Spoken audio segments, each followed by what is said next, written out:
एक रात को राहुल और रिया एक पुराने हवेली में आए थे। वे दोनों एक रिपोर्टर थे और उन्हें इस हवेली के बारे में एक कहानी लिखनी थी। उन्होंने सुना था कि यह हवेली भूतहा थी और यहाँ कई अजीब और डरावनी घटनाएं हुई थी। राहुल और रिया ने अपना कैमरा और रिकॉर्डर लेकर हवेली के अंदर प्रवेश किया। वे देखते ही रह गए कि हवेली कितनी जंगली और वीरान थी। दीवारों पर धूल और कूड़े का ढेर था। फर्नीचर टूटा फूटा और भंगुर था। वहाँ कोई आवाज़ नहीं थी सिवाय चूहों की चीखों और हवा की सीटी के। राहुल और रिया ने हिम्मत करके हवेली के हर कोने को घूमना शुरू किया। वे अपने कैमरे और रिकॉर्डर से हवेली की हर छोटी बड़ी चीज़ को कैद करने की कोशिश कर रहे थे। वे उम्मीद कर रहे थे कि शायद उन्हें कोई सबूत या संकेत मिल जाए कि यह हवेली सच में भूतहा है, लेकिन उन्हें कुछ भी नहीं मिला। वे 1 घंटे तक हवेली में घूमते रहे, लेकिन उन्हें कुछ भी असामान्य या अतीतविक नहीं लगा। वे थोड़े निराश हो गए और सोचने लगे कि शायद यह सब बस अफवाहें और कहानियां हैं।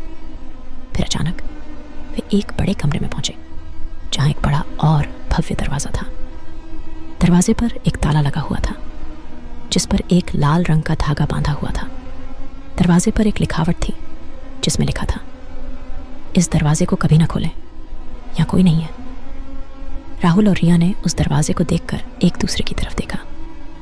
वे दोनों उत्सुक और जिज्ञासु हो गए।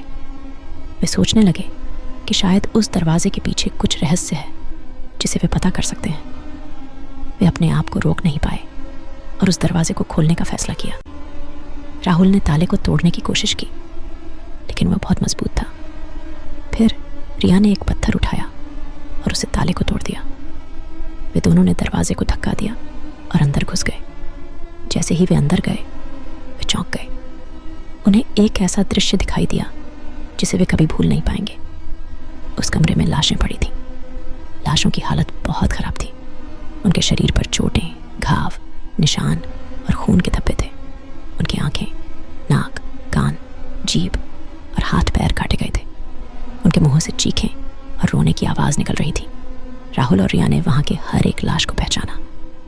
वे सब उनके ही साथी रिपोर्टर थे जो पहले ही इस हवेली के बारे में जानने के लिए आए थे, लेकिन उन्हें कभी वापस नहीं। राहुल और रिया की धड़कनें तेज हो गईं। उन्होंने एक दूसरे को चुप करने के लिए इशारा किया, लेकिन उनके मन में कई सवाल थे। वे सोचने लगे कि इन लाशों का राज क्या है और यहाँ पर कैसे पहुंचे।